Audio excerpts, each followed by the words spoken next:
Hello students, आज की class में हम जानेंगे कि बादल क्यों फटते हैं और ऐसी घटनाएं उत्तराखंड और हिमाचल प्रदेश जैसे राज्यों में ही ज़्यादा क्यों घटित होती है।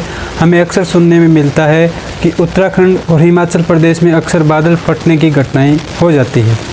अब क्यों फटते हैं और यहीं पर ज़्यादा घटनाएं क्यों होती है, इससे पहले हमें यह जानना है कि बादल फटने का अर्थ क्या होता है। बादल फटने का अर्थ है कि जो बारिश कई दिनों तक या कुछ घंटों तक होनी थी, जितना पानी कुछ घंटों की बारिश में होना था, कुछ ही मिनटों में उतना अधिक मात्रा में पानी का बरस जाना बारिश के द्वारा बादल का फटना कहलाता है।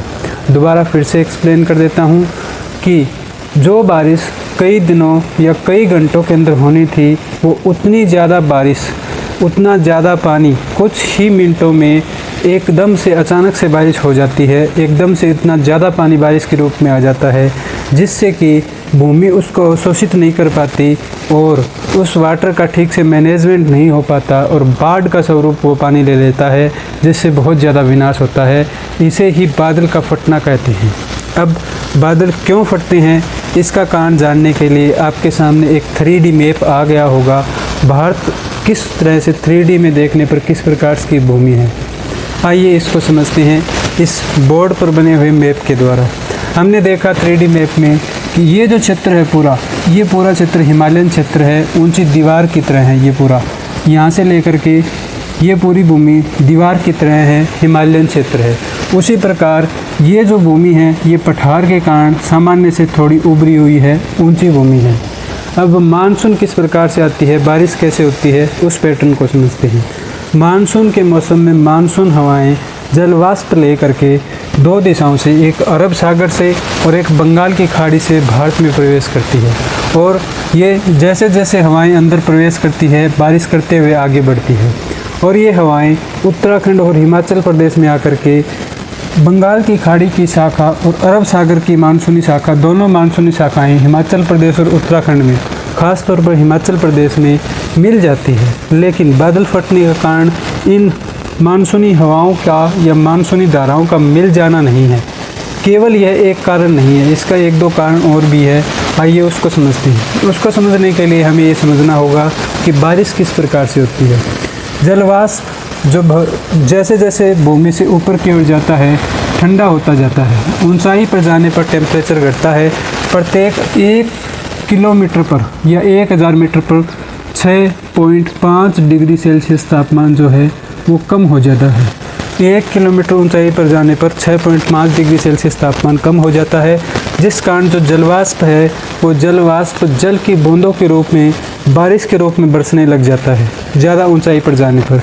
अब जब ये मानसूनी हवाएं यहाँ पर इकट्ठी होती है, उसके बाद ये हिमालयन क्षेत्र के साथ टकरा करके ऊपर उठने लगती है। जब फर्स्ट वेव आती है वो ऊपर उठती है, लेकिन जो संघनित होने की प्रोसेस थी, जो संघनन होकर के बारिश हो जानी चाहिए थी, वो नहीं हो पाती। इसके लिए कई कारण हैं। उनमें से सबसे प्रमुख कारण है ग्लोबल वार्मिंग और जलवायु परिवर्तन। जलवायु परिवर्तन के कारण फर्स्ट वेव ऊपर उठ जाती है, लेकिन बारिश नहीं हो पाती क्योंकि वो संघनित नहीं हो पाती, उतनी ठंडक नहीं मिल पाती उसे, और वो जलवाष्प के रूप में रहती है। उसके बाद सेकंड वेव आती है, थर्ड वेव और फोर्थ वेव। इस प्रकार यहाँ से आने वाली 4-5 वेव्स एक साथ इकट्ठी होकर के ऊपर उठने लगती है। जो सबसे फर्स्ट वेव जो सबसे पहले आई थी, वो इतनी ऊंचाई पर आखिरकार चली जाती है कि वो अंततः बारिश की बूंदों के रूप में नीचे को आने लगती है। जब ये बारिश की बूंदों के रूप में फर्स्ट वेव नीचे की ओर आती है, तो रास्ते में आने वाले जलवाष्प को भी बारिश की बूंदें अपने अंदर समाहित कर लेती है।